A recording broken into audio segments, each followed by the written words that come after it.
பாண்டியன் ஸ்டோரில் பார்த்தீங்கன்னா நம்ம மீனாவுக்கு வந்து ஹாஸ்பிட்டலில் வச்சுருக்காங்க. சுகர் ஆகட்டும், பிபி ஆகட்டும், ப்ரெஷர் ஆகட்டும் எல்லாமே லோ. அவங்கள முடியலைன்ட்டு அப்புறமா செந்தில் வந்து பார்க்குறாரு. அப்புறம் பார்த்திங்கன்னா செந்தில், அப்புறமா அவங்க அம்மா, அவங்க அப்பா, அப்புறம் பார்த்திங்கன்னா மீனாவோட அம்மா அப்பா எல்லாருமே பார்க்குறாங்க. மீனாவோட அம்மா சொல்கிறாங்க, வாமா நான் உன்னை பார்த்துக்கிறேன் அப்படின்னு சொல்கிறாங்க. அதுக்கு கோமதி சொல்கிறாங்க, இல்லை நான் என் மருமகளை நான் கூட்டிகிட்டு போகிறேன் அப்படின்னு சொல்கிறாங்க. அதுக்கு செந்தில் சொல்கிறாங்க, நீங்கள் 2 பேருமே கூட்டிகிட்டு போவேனா, நான் போய் பார்த்துக்கிறேன் அப்படின்னு சொல்கிறாங்க.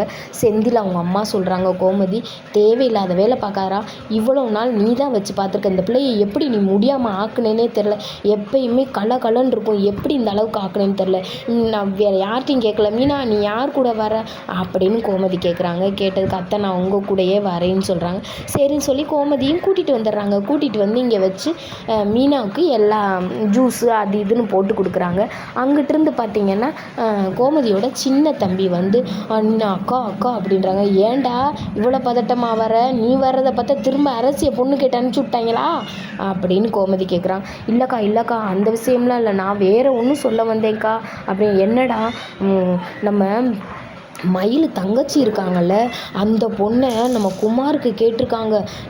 என்ன தரமுறை இல்லாமல் நீங்கள் முறை பேசுகிறீங்க, அது எப்படிடா முறை வரும் அப்படி பாண்டியன் கேட்குறாங்க. அதெல்லாம் சொன்னால் கேட்க மாட்டுறாருக்கா சக்திவேலண்ணே, அவர் செய்கிறது தான் செய்வேன்னு சொல்கிறாரு அப்படின்னு சொல்கிறாங்க. சொன்னோன்னையும் நம்ம சரவணன் என்ன சொல்கிறாருன்னா, குமாரோடைய லைஃபே போச்சுடா, அவங்க அம்மா நிம்மதியாகவே இருக்க விடாதடா அப்படின்னு சொல்கிறாங்க. அப்படி சொன்னோன்னே கோமதி அப்படியே சரவணனை பார்த்து முறைக்கிறாங்க. முறைச்சோன்னே அப்புறம் பார்த்திங்கன்னா இதுதான் ஓடுது, வேறு எதுவுமே இன்ட்ரெஸ்ட்டாக இல்லை. பிடிச்சிருந்தா ஒரு லைக் போட்டுக்கோங்க.